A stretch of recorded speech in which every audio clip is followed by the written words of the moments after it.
um contra, né? O que a atividade física causa no organismo e que as doenças causam sem atividade física, o chamado ser sedentário, né? E aí eu vou falar de uma doença que até mesmo a gente está escutando muito hoje na televisão, falando sobre os grupos de riscos. E aí a gente tem essas doenças, muitas das vezes, na nossa casa, com pai, mãe, vó, tio. A gente, em algum momento, já ouviu falar dela. E eu queria até depois, quando eu passar aqui ela, vocês no chat dizer se conhece, se sim ou não, se nunca viu falar. E aí a gente vai interagindo aqui e eu vou passando para vocês. Então, deixa eu entrar nela aqui.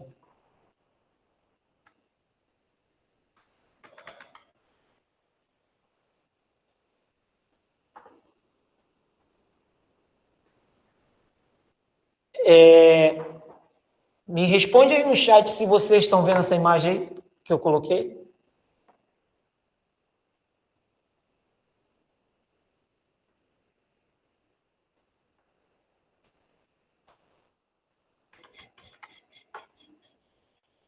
Beleza.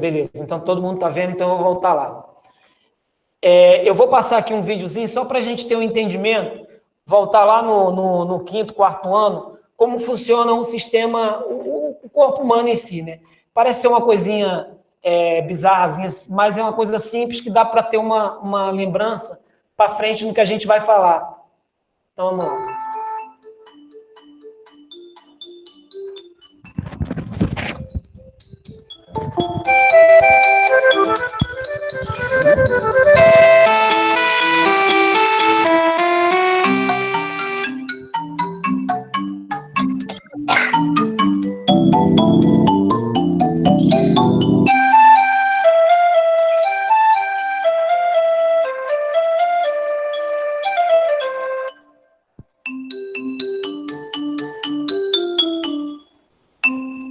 Eu e o meu corpo. Os nossos órgãos são todos muito diferentes. Por que será que isso acontece? O corpo humano funciona como uma fábrica. Órgãos como os pulmões, estômago e coração são as máquinas. Os músculos, ossos e pele são as paredes e pilares. E o cérebro é o chefe que tudo controla. Executam todos tarefas muito diferentes, mas trabalham sempre em equipa para nos manterem vivos e saudáveis. E cada órgão não é mais do que um conjunto de tecidos formados por células. Células? Sim. Tal como os tijolos de uma casa, as células são as peças que constroem todos os seres vivos. São tão pequenas que nem as conseguimos ver. E no nosso corpo existem tantas que é impossível contá-las. São pelo menos 100 bilhões. E são muito diferentes também. Existem cerca de 200 tipos. Todos os órgãos têm células com formas e tamanhos variados. Por isso é que o seu aspecto é tão diferente e funcionam de maneiras tão distintas. Mas o mais importante é que as células trabalham sempre em equipa para que possamos comer, andar, respirar e também falar, pensar ou brincar. Quando comemos, depois da digestão dos alimentos no estômago, eles passam para o intestino. São as células epiteliais do intestino que transferem para o sangue os nutrientes da comida. Através de umas estruturas semelhantes aos dedos das mãos, elas agarram os nutrientes e entregam-nos ao sangue nos vasos sanguíneos. É desta forma que chega a energia a todas as células do corpo. Mas o sangue não transporta apenas nutrientes. Ao mesmo tempo, leva o oxigênio do ar. Cada vez que inspiramos e expiramos, o ar que entra pelo nariz e boca faz uma viagem de ida e volta aos pulmões. Na ida, umas células do sangue chamadas glóbulos vermelhos levam o oxigênio do ar inspirado desde os pulmões a todo o corpo. À vinda, essas mesmas células trazem o dióxido de carbono, que é como lixo produzido no organismo, para que saia no ar expirado pelos pulmões. Para o sangue percorrer todo o corpo e levar-lhe o oxigênio e nutrientes, é bombeado pelo coração. São as células chamadas miócitos do coração que, ao contraírem e relaxarem, bombeiam o sangue. Já reparaste que sempre que fazes ginástica ou jogas futebol, o coração bate mais depressa? Isso acontece porque os miócitos do coração estão a bombear sangue com muita força para que não falte nem oxigênio, nem nutrientes, à medida que gastas energia. Outros músculos, como o coração, são os dos braços ou pernas. Neles existem as células musculares esqueléticas, que são responsáveis pelos movimentos e postura do corpo. Dentro delas existem milhões de fios deslizantes que cruzam e descruzam para os músculos contraírem e relaxarem. Quando, por exemplo, fazes força com o braço, os fios cruzam, fazendo com que as células encolham, e por isso um dos músculos fica mais alto. Quando relaxas o braço, os fios descruzam e as células voltam a ficar mais longas. Não seria possível os músculos moverem-se, os órgãos estarem seguros e alguns até protegidos, se não existissem os ossos e neles umas células chamadas osteócitos. Já deves ter ouvido dizer que beber leite faz bem aos ossos. Isso é verdade porque os osteócitos têm à sua volta uma massa onde armazenam o cálcio presente no leite. É assim que, ao longo do crescimento, os ossos da cabeça, tronco e membros se mantêm fortes e saudáveis. Também importante para a nossa sobrevivência é a pele, o maior órgão do corpo humano. A pele, tal como os intestinos, tem células epiteliais, mas estas estão todas muito juntas e empilhadas, para além de serem bastante elásticas e flexíveis. Por isso é que nos protegem dos micróbios e da luz do sol e ajudam a impedir que o ar do nosso corpo saia.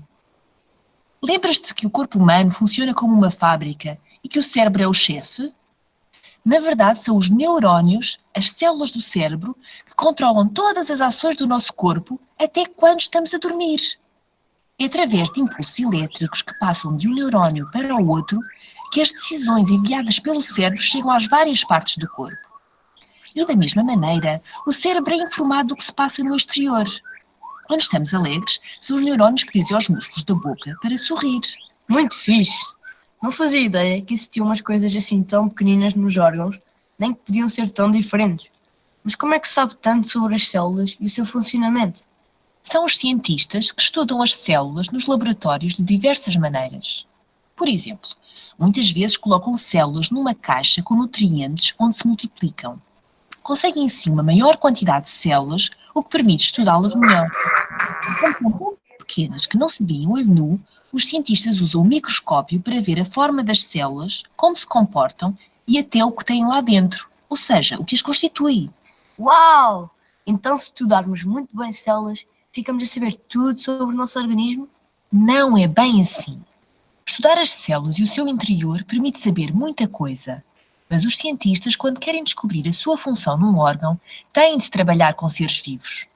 Há muitos estudos que não podem ser feitos com pessoas.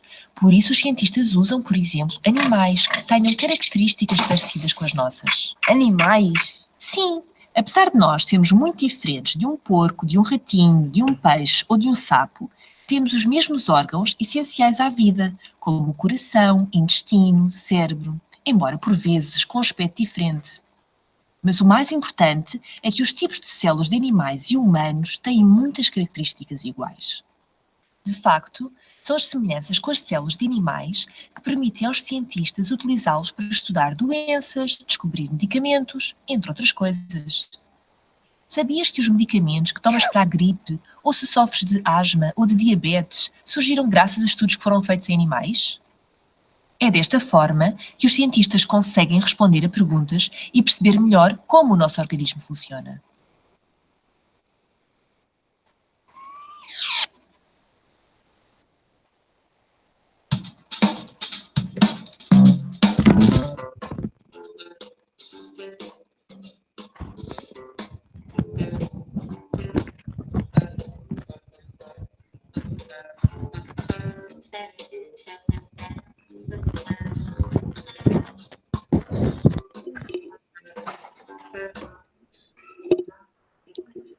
Então, aí deu para esse videozinho aí, eu fiz uma introdução para vocês entenderem mais ou menos como funciona a célula, né?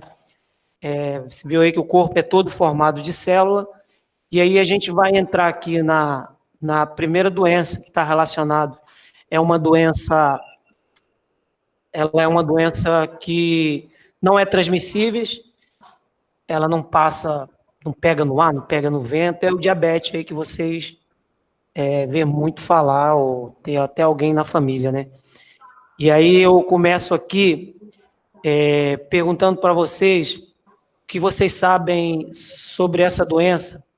Escreve aí no chat todo mundo para mim o que vocês sabem do diabetes aí. Escreve, por favor, aí para mim ter uma noção de quem conhece, se tem algum familiar que tem, e qual é o entendimento, para eu poder dar uma entendida sobre o entendimento de vocês. Escreve aí para mim, por favor.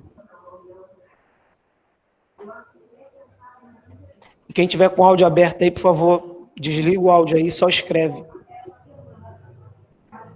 Então, seria sobre o diabetes. Quem conhece, quem já ouviu falar, e se tem alguém na família que vocês saibam que tem diabetes. Estou aguardando, ninguém está escrevendo nada.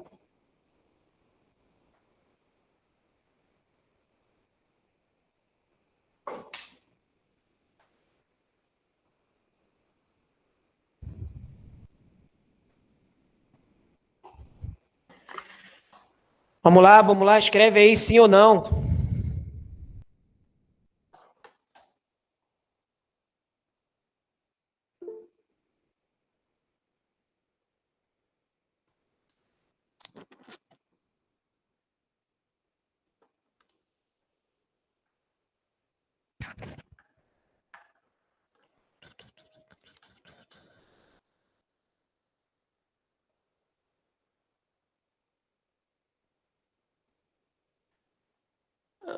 Minha bisa tinha, minha avó tem, tal. Minha mãe tem diabetes. Vocês estão botando aqui, eu estou lendo, tá?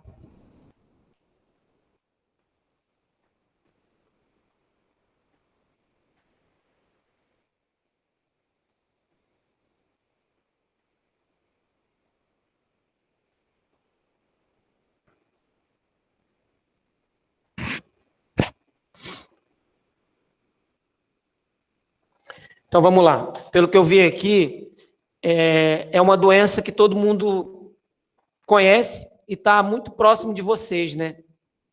Então, vamos lá. Deixa eu botar aqui.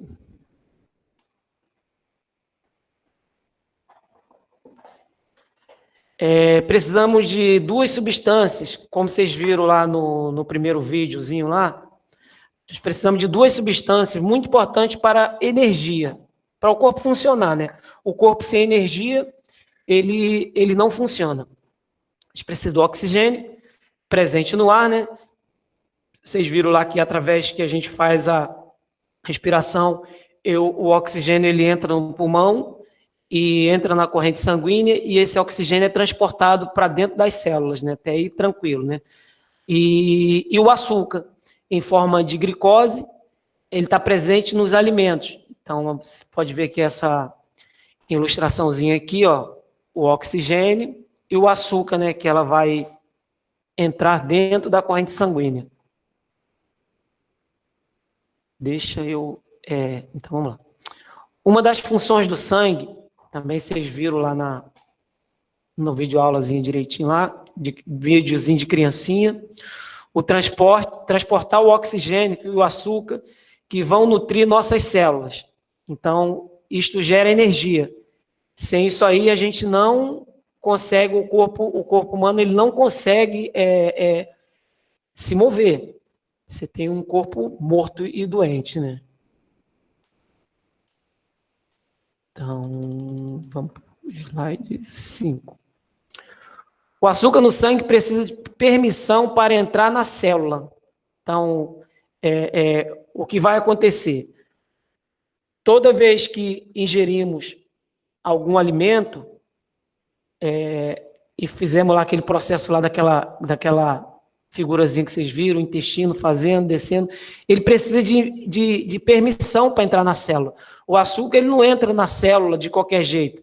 Eu estou com muito açúcar aqui, vou encher minha célula de açúcar. Não. Ele tem uma quantidade de entrar, ele tem a forma toda de entrar na célula para aquela célula ali seja nutrida e seja transportada ali que o organismo funcione e te dê energia. Então, o açúcar no sangue precisa de uma permissão para entrar na célula. Quem dá permissão para o açúcar entrar na célula? É um hormônio. Esse hormônio é chamado de insulina, né? Produzido pelo pâncreas. Também, a gente voltando lá na ciência lá, a gente está falando aqui a fisiologia da doença, né? Eu não estou dando aula de ciência. E aí, se a gente for pensar lá no corpo humano, quem é responsável de dar a entrada na célula, o açúcar da entrada na célula é o pâncreas.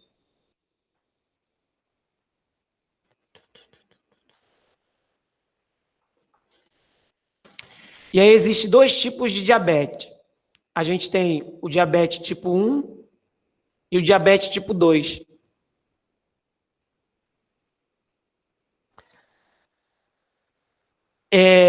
Vamos lá, voltei aqui, tipo 1, tipo 2. Diabetes tipo 1, antigamente chamado de infarto juvenil. E o diabetes tipo 2, em geral, aparece no adulto, mas pode aparecer também nas crianças e adolescentes. O que a gente está falando aqui? A gente está falando de uma doença que, no Brasil, ela é uma doença silenciosa. Por quê? Porque o paciente, a criança, o adolescente, o adulto, ela no início, ela não apresenta sintomas. Então, ela é uma doença assintomática, né? Ela é uma doença que fica quietinha ali, te destruindo aos poucos, né? E aí a gente tem essa diferença, tanto do tipo 1 quanto para o tipo 2. Estou no slide 8. É causada por um defeito. O tipo 1 é causada por um defeito. Vamos lá. É a distribuição das células que fabricam a insulina. Então, mais para frente eu vou passar aqui um vídeo do médico e ele vai detalhar todinho como essa deficiência aqui, esse defeito, né? Então, a gente tem aqui as distribuições das células que fabricam a insulina. Então, A10. É causada por dois defeitos. As células não dão mais permissão para o açúcar entrar. Então, o diabetes tipo 2, o que vai acontecer? Você ingere o açúcar, você ingere o alimento, né? Qualquer alimento, ele é metabolizado, ele vira açúcar no organismo. Às vezes, as pessoas que têm problema de diabetes, elas ficam restringindo algum tipo de comida. Um simples arroz, ele quando ele se quebra lá no organismo, ele se quebra, se transforma em energia. Então, ele é um meio também de trazer energia para o corpo. Então, é causada por dois defeitos, né? As células não dão muita permissão para o açúcar entrar. Então, o açúcar está tentando entrar ali e a célula não deixa e ele fica à deriva dentro do organismo. O pâncreas se cansa de fabricar insulina. Então, assim, ele nesse sentido aí, ele tem tanto açúcar porque ele precisa lançar a insulina para pegar esse açúcar para jogar na célula, para ela dar permissão. Então, ele tem tanto açúcar no organismo que ele se cansa, né?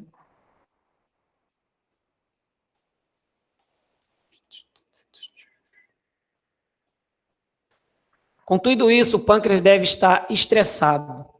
Não é mais como antigamente, né? Então, o que acontece hoje, como eu falei que é uma doença silenciosa na adolescência de vocês. Hoje eu não vi aqui quantos a gente tem em sala, mas eu acho que deve ter aqui online aqui uns 40, 45, nessa base aí. Então, eu digo para vocês que, infelizmente, daqui a alguns anos alguém vai adquirir essa doença. Por quê? Porque hoje essa doença ela está relacionada aos maus hábitos, né? E, além dos maus hábitos, ela está associada à falta de atividade física, né? Então, como eu digo lá nas minhas aulas de sedentarismo, o mundo moderno hoje, o capitalismo, faz a gente consumir, e essas doenças, elas vêm avançando por simples fato de você querer sempre consumir, sempre querer. Hoje eu tenho um iPhone, que eu até brinco com vocês, um iPhone 5, amanhã eu quero 6, depois da manhã eu quero um 7, eu tenho um Fusca, amanhã eu quero um Santana, amanhã eu quero isso, quero aquilo outro. Então, assim, provavelmente muitos vão adquirir Eu espero que não, que entenda o que eu estou passando e no final vocês consigam perceber o que o organismo é capaz, né? Porque a maioria das doenças não transmissíveis, elas são todas elas decorrentes dos hábitos que a gente tem, da vida que a gente leva. Então, todo mundo hoje tem uma escolha, né? O cara sai 5 horas da manhã e chega 10 horas da noite. Você vai numa agência bancária, pede para falar com o gerente, vem um gerente barrigudinho. E assim por diante. Por quê? Aquilo ali é consumo. Aí você vai ver o cara, o cara mora lá na Barra da Tijuca, num super condomínio, no luxo, aquilo outro. Mas, parando para pensar, qual é melhor? Você viver na simplicidade, ter uma vida saudável, ou viver na riqueza, no dinheiro, no estresse e com 50 anos, 60 anos, está vivendo à base de remédio? Assim, no meu caso aqui, hoje eu abro mão de muita coisa para manter a minha qualidade de vida. Eu poderia estar em outro país, trabalhando em outro país, eu tenho visto de permanência para morar nos Estados Unidos, e, enfim, eu tenho toda a estrutura, eu tenho uma casa maior, que se eu quiser vou lá, vou morar nessa casa, mas eu prefiro me manter na minha simplicidade, vivendo simples, com tudo do que eu preciso, não do que eu quero, e graças a Deus, deve ser um resfriado durante o ano, não é que eu sou de ferro, simplesmente eu passo a escolher o que eu acho que é melhor para a minha saúde. Eu não penso lá na frente na riqueza. E hoje aí a gente tem quadros aí muito, muito graves mesmo de pessoas doentes, simplesmente tudo deles vem do sedentarismo, ou a forma de querer consumir e assim por diante. E aí, hoje, o que eu observo até entre vocês hoje, a quantidade de açúcar que vocês ingerem durante o dia, né? Então, aqui até mesmo, você, de manhã, como eu falo às vezes nas aulas, muitos saem de casa com um copo de Nescau que tem açúcar, não é que não possa tomar, é que você tem que tomar o que precisa. Aí chega, vamos supor, uma sexta-feira, dia típico, já está em casa, né? Acabou a semana toda. E aí, essa sexta-feira, eu inicio com um copo de alguma coisa doce de manhã. Aí chego na escola, cantina, caio dentro lá de tudo na cantina. Doce, salgado. Independente de doce ou salgado, o organismo vai quebrar e vai transformar em açúcar. Então, você já tem uma quantidade de açúcar. Está vendo a imagem lá do pâncreas, o pâncreas já cansado já de tanto jogar insulina para tentar pegar esse açúcar e jogar na corrente sanguínea? E aí você chega a parte da almoço, você almoça, chega às vezes a parte da tarde, toma um lanche, e à noite cai dentro do que vocês gostam, que eu também gosto, mas também eu tomo moderadamente, o chamado açaí, né? Se fosse só o açaí, seria legal. Mas se vocês forem ver a quantidade de açúcar que tem nesse açaí, e ainda vocês aproveitam mais para botar leite, botar M&M, botar um montão de coisa lá e fica mais doce mesmo. Então, aquilo ali, vocês imaginam durante o dia, o que esse pâncreas, o esforço que ele faz para lançar insulina, para poder o organismo se livrar desse açúcar que está na corrente sanguínea. Então, assim, é muita coisa doce durante o dia. E aí você fica com o organismo igual uma bomba, né? E por isso que eu falei, continuando nesses hábitos, muitos vão adquirir essa doença silenciosa. Quando for perceber, já é tarde. E aí são doenças crônicas, doenças que não têm mais cura. Você consegue só manter. Em alguns casos, vocês vão ver mais para frente, do diabético, quando ele está num pré-diabético, existe uma numeração que também vocês vão ver lá no vídeo, que a pessoa ali, ela está naquela faixa amarela, ela pode descer, mas se ela manter, às vezes ela não sabe, mantém aquela faixa ali, vai para o vermelho e dificilmente retorna, tá? Então, eu vou passar esse vídeo aqui, o médico falando, eu tenho ainda bastante slide aqui para frente, mas aí para a gente dar continuidade, eu vou lá no vídeo. Deixa eu voltar aqui.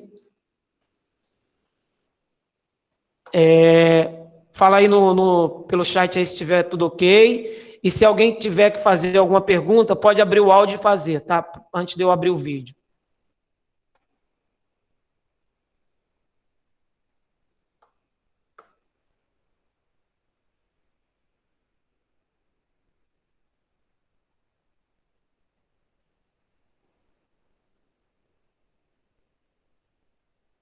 Brota no balhão, né, Alice? Tá bom. Então vamos lá, beleza. Então, deixa eu botar aqui o vídeo aqui para vocês.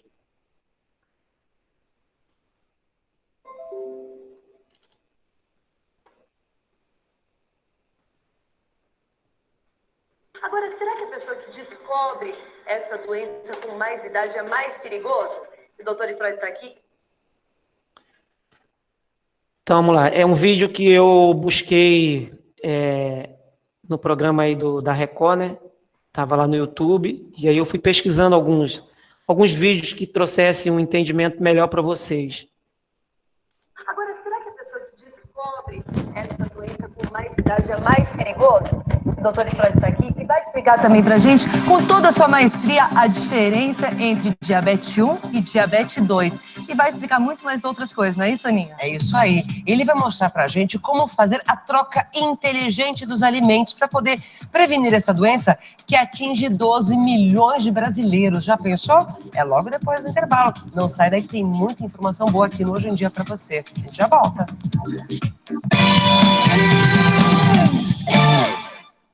Valeu, Aninha. Vem pra cá, porque nós estamos falando sobre diabetes aqui no quadro Você e o Doutor. E eu fiquei assustada com os números.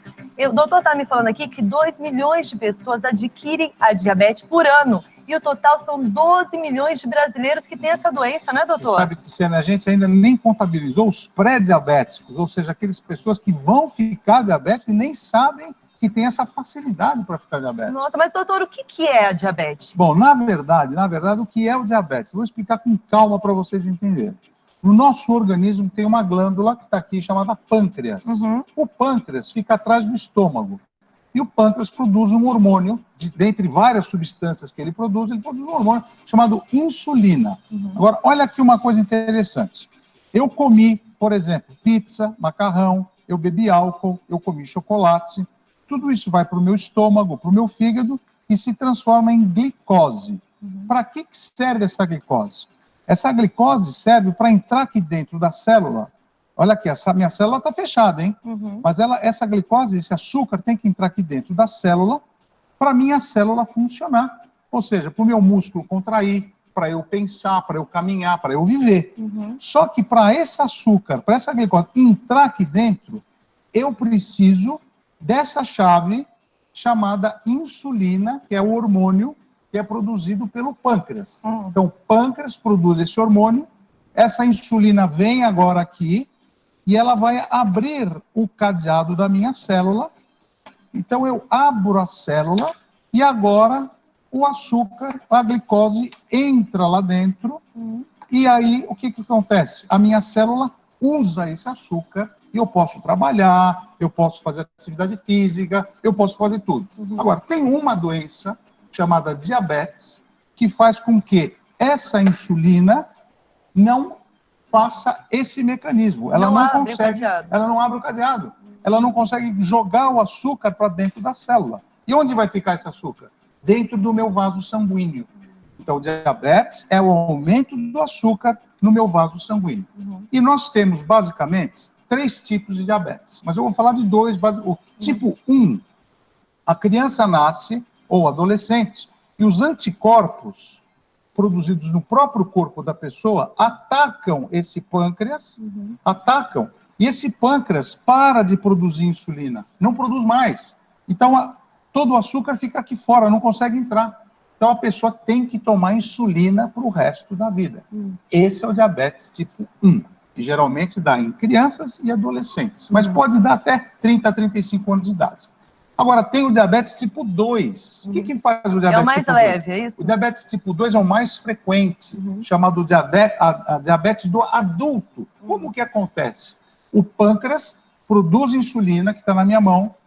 A insulina vai, mas tem muita dificuldade para entrar aqui dentro. Não age aqui. Por quê? Porque tem célula, tem um hormônio que não deixa entrar, da obesidade. E quando não entra, o que acontece? Eu vou aqui do lado, posso passar? Por favor, doutor. Olha o que acontece. Eu comi tudo aquilo que eu falei, comi chocolate, bebi álcool, comi pasta e tal, mas a minha quantidade de insulina que eu tenho no pâncreas não é suficiente para queimar, para colocar tudo isso dentro da minha célula. Então, olha o que acontece agora, num vaso sanguíneo normal, o nosso corpo sempre tem que manter esses pontinhos brancos, que é o açúcar, bem nesse número normal. Quando eu não tenho insulina, olha o que acontece com o açúcar. Olha como aumenta dentro da minha corrente sanguínea. Isso é muito perigoso e isso é o diabetes. Agora, doutor, isso que o senhor está mostrando para a gente acontece dentro do nosso corpo. Por Exato. isso, eu acho que é super importante a gente explicar para quem está em casa quais são os sintomas do diabetes tipo 1 e tipo 2. Exato. Então, vamos começar pelo tipo 1. Eu vou chamar uma arte para mostrar para vocês. O primeiro sintoma do 1, muita sede. Mas mesmo que você beba água, você continua com a boca seca, porque teu corpo perde muito líquido. Outro, cansaço rápido, muita fraqueza, porque todo esse açúcar fica fora da célula e eu não aproveito. Outra coisa, aumento do apetite. Eu aumento do apetite e aí eu começo a urinar demais, porque muito açúcar no sangue faz a urina sair. E eu começo a ficar cansaço, emagrecer, ficar cansado, e eu posso até entrar em coma muitas vezes. É E mesmo? eu perco muito peso. E isso, Uau. todos os sintomas do diabetes tipo 1 pode ser progressivo, uma das características são iguais também ao do tipo 2. Importante saber que a criança e o adolescente que estão vendo o programa e os pais têm que tomar cuidado e ver os sintomas da criança. Agora eu vou chamar os sintomas do diabetes do tipo 2, do tipo do adulto, que geralmente perde peso. Come e perde peso. Por quê? Porque o açúcar não entra na célula. O corpo não consegue produzir. Não consegue produzir, Então perde. usa e joga fora. Isso faz o quê? Você pode ficar com infecções frequentes. A gente viu ali a visão turva. Visão turva, os olhos ficam... A fome aumenta demais, porque não tem comida dentro da célula. O que acontece? O teu corpo abaixa a imunidade, você tem infecções pulmonares, infecções de urina, formigamento dos pés, porque os nervos ficam afetados também. E não cicatriza as feridas, porque não chega o sangue com muito oxigênio no lugar que tem que chegar. Então precisa tomar muito cuidado com 1 e tipo 2. Agora, quem tem que tomar mais cuidado? Quais são os fatores de risco do diabetes? Bom, os principais fatores de risco para você desenvolver o diabetes, primeiro é o histórico familiar. Pai, a mãe, os avós que tiveram diabetes, você pode ter diabetes. Outra coisa importante é o sedentarismo. Pessoas que não fazem atividade física, ficam sentadas o dia inteiro. Tem que queimar, tem que pôr o corpo para funcionar. Outra coisa importante é que o Brasil, o mundo, está ficando mais obeso. Então, quanto mais obeso eu fico, com mais tendência de ter diabetes tipo 2 eu vou ter. E, finalmente, as mães que estão vendo o nosso programa, cuidado, diabetes gestacional, que é o terceiro tipo de diabetes que eu queria falar. As mães grávidas podem desenvolver o diabetes. Eu tive amigas que desenvolveram. E a hora que o neném nasce, a mãe para de ser diabética. Ela volta ao normal, mas fica com chance de voltar a ser diabética. Agora, doutor, como que a gente sabe que está com diabetes? Qual o nível de açúcar, né, no nosso organismo para a gente Aninha, me dá ter licença. essa Por favor, noção? doutor. Então, Tício, normalmente a gente faz, Aninha, um exame de sangue, que é a glicemia ou a hemoglobina glicada. A glicemia de jejum dos pacientes, normalmente, não pode passar de 99. Então, 99 é o normal. O pré-diabetes, o açúcar no sangue vai de 100 a 125. Pré-diabetes. Tem que ter um nível de atenção ali. Nesse pré-diabetes, se você mudar o estilo de vida, tomar alguns remédios e fizer atividade física, você para, você bloqueia a ação. Mas se você não fizer nada, você pode caminhar para o diabetes, que é o açúcar no sangue, ou glicemia, acima de 126. Então, isso aqui é o diagnóstico que a gente faz de diabetes. Agora, a pergunta é, como a gente trata o diabetes? Quais são os alimentos inteligentes para mudar seu estilo de vida e melhorar exatamente...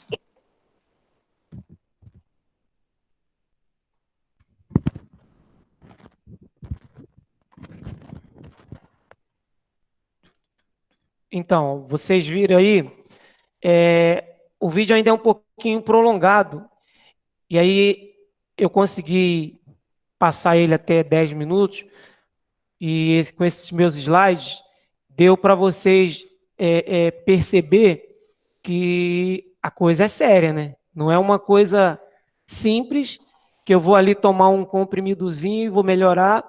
Enquanto a gente estiver naquela faixa amarela e conseguir identificar, você consegue sair desse nível de abaixar. No caso, tem muita gente na academia que me procura e fala assim, poxa, Ivanildo, eu estou aqui na academia porque o médico mandou eu procurar uma academia, fazer algum exercício, porque eles chamam de pré-diabetes. Ele não é o cara diabético, ele está pré. Então, ele pode tanto descer e como subir. Então, eu tenho casos lá de chegar e estar com pré-diabetes, depois de 3, 4 meses, a pessoa não tem mais o diabetes. E a atividade física, ela é igual uma droga no cérebro. Parece minha careca. Deixa eu abaixar aqui um pouquinho.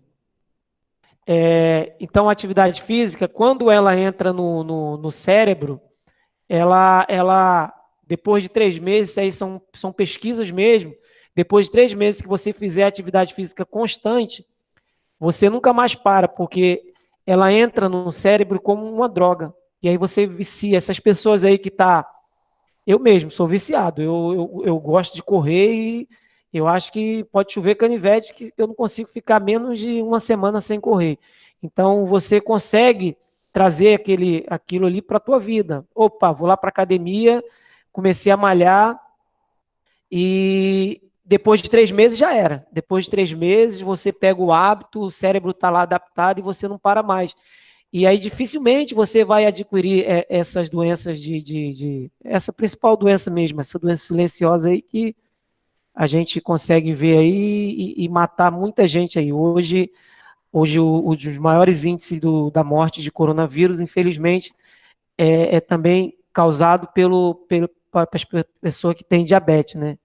Diabetes, problema cardíaco, que chamam as pessoas de fatores de risco, né? Então, se você tem um vírus ali atacando o teu organismo e você já tem essa deficiência ali no organismo, ali cheio de açúcar circulando, que te deixa fraco, te deixa sem reagir. Então, a tendência é você ter a pessoa vir a um óbito com mais facilidade. E assim começa tudo, né? Você tem que ter o hábito de fazer atividade física. Tem que ter o hábito da atividade física. Se você não tiver o hábito da atividade física, pensar em consumir, com certeza, infelizmente, os números aí indicam que algo vai acontecer no seu organismo sem você menos perceber. Agora tá aparecendo. Tá bom. Deixa eu interromper aqui. Então, eu parei aqui no slide 12. Então, eu tenho aí mais uns 15, são 30 slides, estou na metade. Então, esse início aí a gente falou um pouco de célula, para vocês terem um entendimento como o açúcar vai entrar na célula, os tipos de diabetes, como funciona o diabetes. Quem está com o áudio aí, fecha aí, por favor. Quem está com o áudio aberto, com o cachorro latindo aí. Então, a gente falou dessas células, né? Vocês entenderam como funciona esse transporte de oxigênio, esse transporte de açúcar na célula. É o que eu falo sempre para a pessoa. Eu acho que o remédio do diabético é atividade física. Porque quando você tem uma quantidade de açúcar no sangue, deixa eu desligar um. Quando você tem uma quantidade de açúcar no sangue e você passa a gastar essa energia, que é o açúcar, você consegue aliviar. Então, eu acho que o remédio, ou eu acho não, eu tenho certeza, o remédio hoje, para quem tem qualquer tipo de diabetes, tanto 1 como o tipo 2, é atividade física. Independente do remédio, eu não posso intervir no remédio que o médico passar, mas eu posso tranquilamente dizer para um paciente de diabetes que ele precisa fazer uma atividade física. Se a gente fala que o açúcar está circulando na corrente sanguínea com excesso, e a gente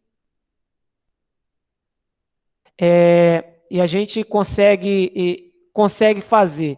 O exercício gasta energia, e a energia é um dos açúcares.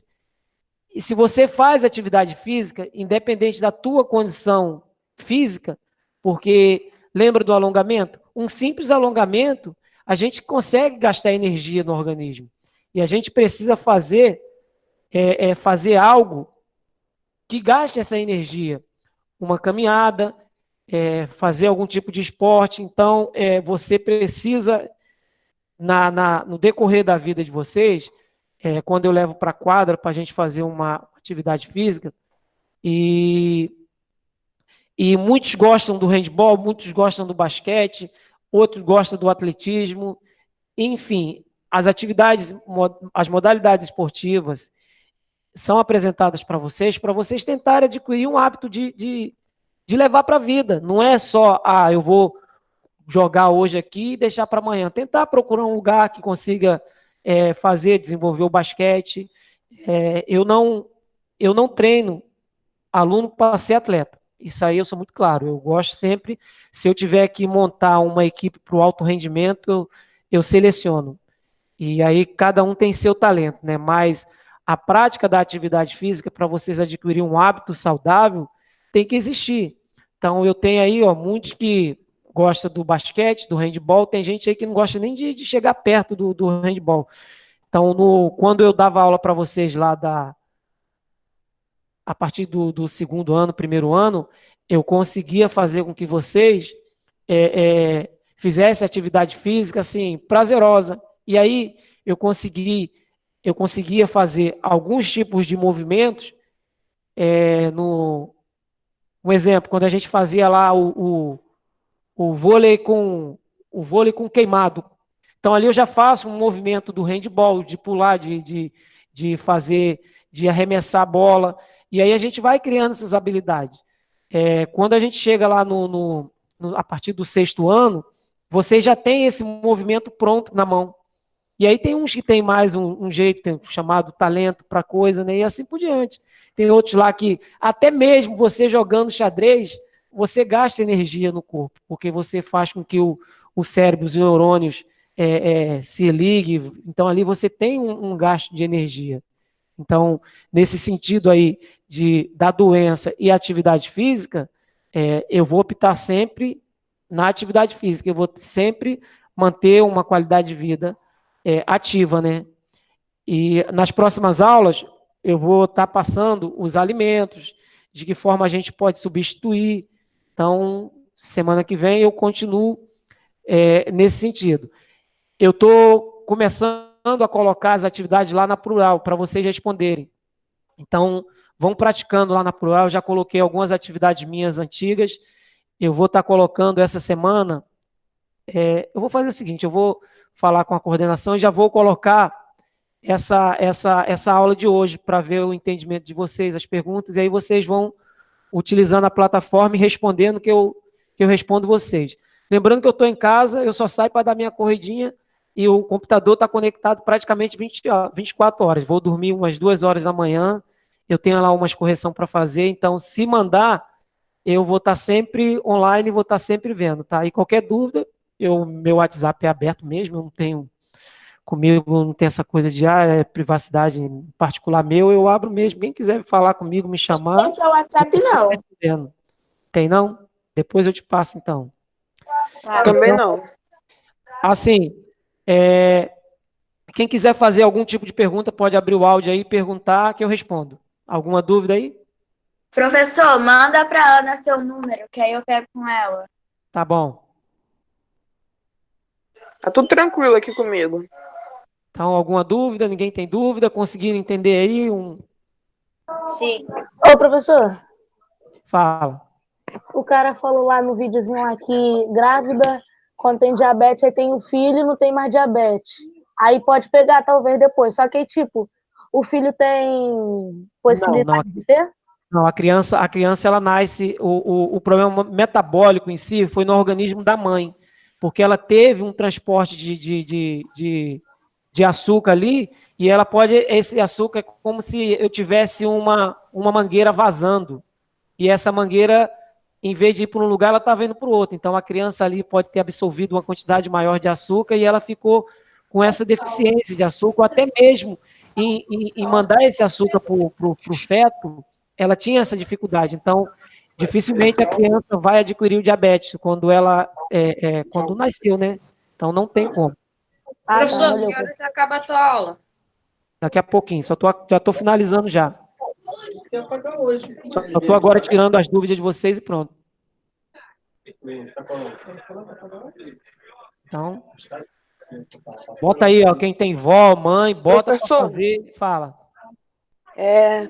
Em mais ou menos quanto tempo que se manifesta os sintomas da diabetes? Só curiosidade. A diabetes ela é silenciosa. Dificilmente as pessoas quando têm diabetes elas conseguem, elas percebem imediatamente, porque se você sentir sede, para você é uma coisa normal. Se você tem uma micção, né, vai ao banheiro toda hora, você vai entender como isso é normal. Mas o corpo humano em si, ele já te diz alguma coisa, ele te responde sempre. Ele vai te dizer o que está acontecendo no teu corpo, com a febre, com a falta de ar. O corpo humano ele foi feito perfeitamente, com todos os detalhes. Então, com o diabetes em si, são coisas que a gente tem, só que elas aumentam o processo, e aí você não percebe que está tendo um pré-diabetes. Você só vai perceber quando fizer um exame, que mais tarde eu vou estar, nas próximas aulas, eu vou estar explicando para vocês como é esses exames que são feitos, entendeu? Então, é difícil eu entender, porque eu estou indo no banheiro toda hora, porque eu estou tendo sede toda hora. Eu particularmente, eu vou entender, mas justamente, a partir de agora, vocês também vão entender. Mas uma pessoa que não tem um conhecimento, nunca ouviu falar de diabetes, só via falar de diabetes porque meu pai tem, minha avó tem, ela não vai ter esse entendimento. O meu sogro, quando tem 2 anos agora, ele veio a falecer, ele era diabético. Então, ele estava sentindo muita sede, ele era acamado, ficava de fralda, e ele estava sentindo muita sede. E aí, não mediram a glicose dele. Quando eu fui ver lá a glicose dele, estava quase 500, e ele sentia sede, pedia água toda hora. Eu falei, ó, tem que ir para o hospital, a glicose dele está muito alta. Ele foi, infelizmente, para o hospital, 3 dias depois ele veio a óbito. Então, a diabetes subiu, não conseguiu voltar. Então, também a gente tem um fator emocional, né? Muita gente, as pessoas, às vezes, quando se emociona muito, da mesma forma que a pressão arterial sobe, que futuramente vou estar explicando para vocês, o açúcar no sangue, a glicose também, ela sobe. E aí as pessoas desmaiam. Vou lá no hospital. Só aquele fato de eu chegar no hospital, eu posso aumentar uma quantidade de glicose lá, e dependendo da quantidade, eu até mesmo vim a óbito. E aí vocês vão ver como funciona as injeções, quais são os medicamentos, como a gente vai poder substituir alguns alimentos para ter uma vida assim mais saudável. Então, para frente, aí para mim não tá confundindo a cabeça de vocês, aí deixa esfriar e fica só por aqui mesmo. E aí, mais alguma coisa? Entendi. E a Covid-19, eu ouvi falar que ela é assintomática, né? Só fugindo um pouco do assunto, só de curiosidade mesmo que eu queria saber se ela é sintomática ou não. Geralmente, o que acontece? No organismo da gente, a gente tem os chamados macrófagos. Eu tinha até um videozinho legalzinho. O macrófago, ele está no organismo para defender a gente. E aí, alguns vírus entram e a gente tem essa defesa no organismo que ele defende tão rápido que você não sente nada, você fica assintomático. No caso o coronavírus não ataca o organismo de vocês, das crianças, assim, a quantidade de óbitos são muito pequenas, de crianças infectadas, vocês vão pegar o vírus e não vão nem sentir nada, vai sentir uma corizezinha, um escorrimento nasal, nada grave, porque o organismo de vocês tem muito macrófago, tem muita defesa, e essas defesas vão fazer com que o vírus teve uma letalidade lá dentro, ele mata o vírus. E aí, por isso que os adolescentes, as crianças, não estão tendo sintomas. E muitas pessoas também, adultas, também estão tendo o vírus e não têm sintomas. Por quê? Porque o vírus automaticamente está sendo destruído lá dentro do organismo. Mais uma? Acho que eu só estudei mesmo, só para tirar essa dúvida se ela era assintomática ou não. Então, ela é assim, os dois sentidos, ela dá os sintomas e não sintomas. Quando você não tem sintomas nenhum, é porque teu organismo teve uma defesa muito boa, mas que o vírus está lá dentro de você, saiu. Tá, né?